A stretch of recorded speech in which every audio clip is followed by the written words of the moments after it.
Notre maquette est constituée de trois parties, un pays en développement, un pays développé et l'océan, lequel on utilise pour montrer les interactions entre les deux pays.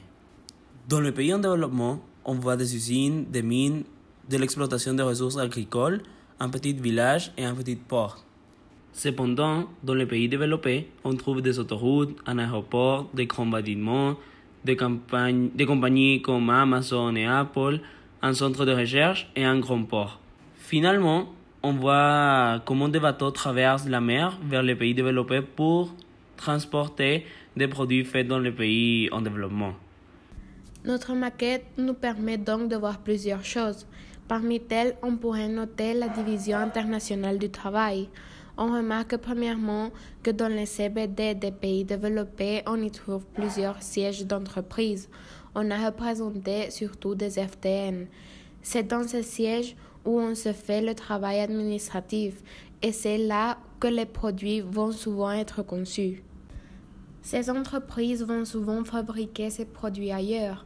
En effet, on peut voir dans notre maquette que des matières premières vont être exploitées dans les pays en développement, pour à la suite être envoyées dans des usines, dans un pays en voie de développement aussi. On constate donc qu'il y a des pays ateliers qui vont traiter ces matières pour créer ces produits. Finalement, on doit aussi remarquer que les produits fabriqués vont être en grande partie exportés, souvent vers des pays développés, mais aussi vers d'autres pays consommateurs pour les vendre. Il faudra dire aussi qu'un autre aspect que nous permet de voir notre maquette est la diversification des espaces productifs. Surtout les pays en voie de développement, les activités vont se diversifier grâce au financement et à la pression des pays plus riches.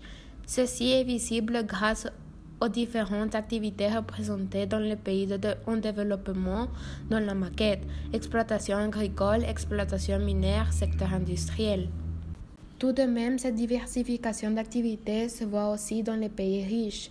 On voit qu'à part des FTN, ils vont souvent mener des activités liées à la technologie ou à la télécommunication.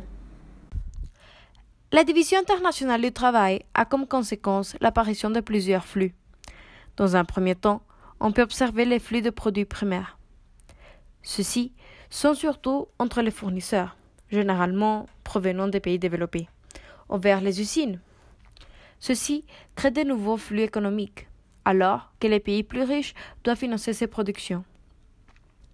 Le besoin de déplacer des personnes et des marchandises motive la construction de rues, ports et aéroports. De cette façon, les axes de communication se développent aussi.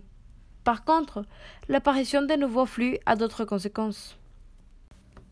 Parallèlement, on peut voir que dans les pays pauvres, parfois, il y a des grands espaces verts qui après vont être déforestés et vont être rapidement remplis de bâtiments, comme par exemple d'usines pour la transformation des produits primaires et d'autres usines comme celles que les FTN délocalisent dans les pays pauvres ou moins développés, car la main-d'œuvre est moins chère, comme on peut le voir dans la maquette.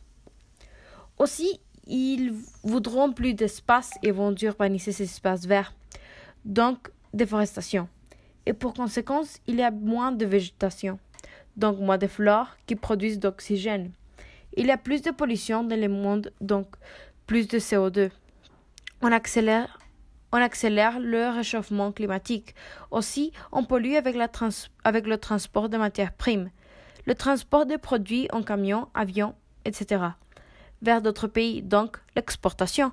Et on pollue aussi les océans quand on transporte par bateau, mais ce n'est pas que la pollution à cause du transport des produits d'un pays à autre, mais aussi l'intérieur d'un même pays, comme dans les pays développés ou riches, dans la maquette, où on peut voir qu'il y a plusieurs grands axes de transport, comme les voitures, camions, etc., qui génèrent encore plus de pollution quotidiennement.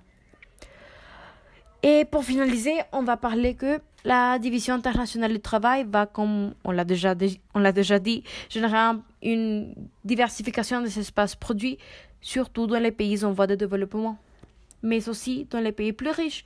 Cependant, un autre effet de cette division de travail, mais aussi de cette diversification des espaces productifs, est la concurrence. On peut voir qu'en effet, que les pays développés sont en concurrence en domaine d'innovation. Ils vont, comme c'est visible dans la maquette, créer des centres de recherche et d'innovation en contribuant surtout au développement du domaine de la technologie et des télécommunications. Ils sont aussi en concurrence par rapport à leur économie. Ils construisent des grands ports pour augmenter leurs exportations et importations.